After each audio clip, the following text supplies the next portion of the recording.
सरकारद्वारे राबवले जाणारे अनेक महत्वाकांक्षी उपक्रम हे जनतेपर्यंत योग्य रीतीने पोहोचणंही तितकंच महत्वाचं असतं। या उपक्रमांना जनतेचं व्यासपीठ उपलब्ध करून देण्याच्या हेतूनेच 1 जुलै 2016 रोजी अनुलोम अर्थात अनुगामी लोकराज्य महाभियानाची स्थापना झाली।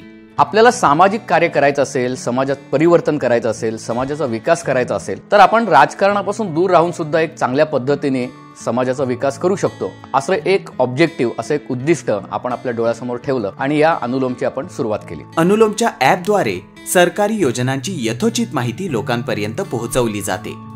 आजतागायत 8 लाख लोकांना हे ॲप देण्यात आले आहे। विविध प्रकारचे सामाजिक उपक्रम हा अनुलोमच्या महत्त्वाच्या कार्यक्रमांपैकीच एक आहे। लोककल्याणासाठी सदैव तत्पर असणाऱ्या अनुलोमने पार पाडलेल्या कार्यांची बरीच उदाहरणे देता येतील।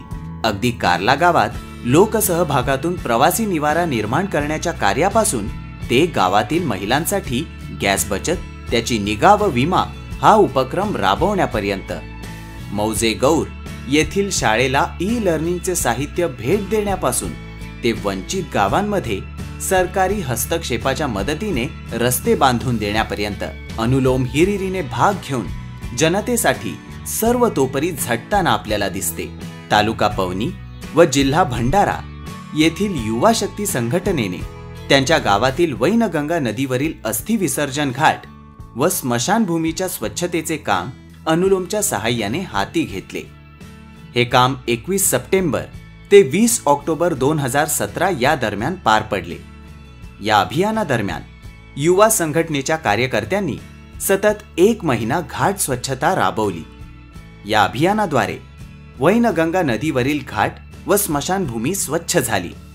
अनुलोम संस्थेमार्फत मौजे गौर या गावात विद्यार्थी पालक मेळावा घेऊन ई-लर्निंगचा कार्यक्रम यशस्वी करून दाखवला गेला। लोकल प्रॉब्लेम्स असतात, त्याच्यावरती ग्लोबल सोल्युशन चालत नाही, त्या ठिकाणचं लोकल सोल्युशनच लागतं। मात्र ते पूर्ण करण्यासाठी एक ट्रेनिंगची गरज असते। हे ट्रेनिंग आम्ही जर अधिकाधिक देऊ शकलो तर सामाजिक उपक्रमांची एक चळवळ, व्यापक चळवळ महाराष्ट्रात आपल्याला नेता येईल। आणि हे असं सातत्याने ट्रेनिंग करणं, लीडरशिप ट्रेनिंग करणं, याच्यासाठी आम्हाला आर्थिक सहाय्याची गरज आहे। ज्या दानशूर संघटना असतील त्यांनी आम्हाला ह्या प्रकरणी मदत करावी असं मी आवाहन करते आणि त्यातून नक्कीच समाजाकडे हे सगळं देणं परत जाईल याची देखील आपल्याला ग्वाही देते।